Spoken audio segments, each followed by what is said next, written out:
Star batter Virat Kohli retirement అందరినీ ఆశ్చర్యపరిచింది.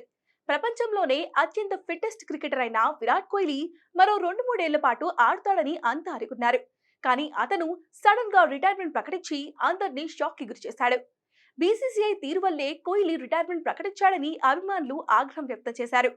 Kohli retirement పై అనేక ఊహాగానాలు వెలువడ్డాయి. కానీ అసలు కారణమేంటో ఎవరికీ తెలియదు. అయితే విరాట్ కోహ్లీకి అత్యంత సన్నిహితంగా ఉండే టీమిండియా మాజీ క్రికెటర్ రవిశాస్త్రి కూడా అతని రిటైర్మెంట్ షాక్ కి గురి చేసిందని చెప్పుకొచ్చాడు. మరో 2-3 ఏళ్లు ఆడాల్సిన సత్తా కోహ్లీకి ఉన్నా మానసికంగా బాగా అలసిపోవడంతో ఆటకు వీడ్కోలు పలికాడని చెప్పుకొచ్చాడు. కోహ్లీ రిటైర్మెంట్ ప్రకటనకు వారం రోజుల ముందు అతనితో మాట్లాడినట్లు కూడా రవిశాస్త్రి చెప్పుకొచ్చాడు. ఆటలో రాణించాల్సినంత రాణించాననే స్పష్టతతో కోహ్లీ ఉన్నాడు. రిటైర్మెంట్ ప్రకటించినందుకు కోహ్లీలో ఎలాంటి బాధ లేదు. చాలా సంతోషంగా ఆటకు వీడ్కోలు పలికాడు. అతని నిర్ణయం నన్ను షాక్ కి గురి చేసింది. అతనిలో మరో 2-3 ఏళ్లు ఆడే సత్తా ఉంది. శారీరకంగా కూడా ఫిట్ గా ఉన్నాడు. కానీ మానసికంగా బాగా అలసిపోయాడు.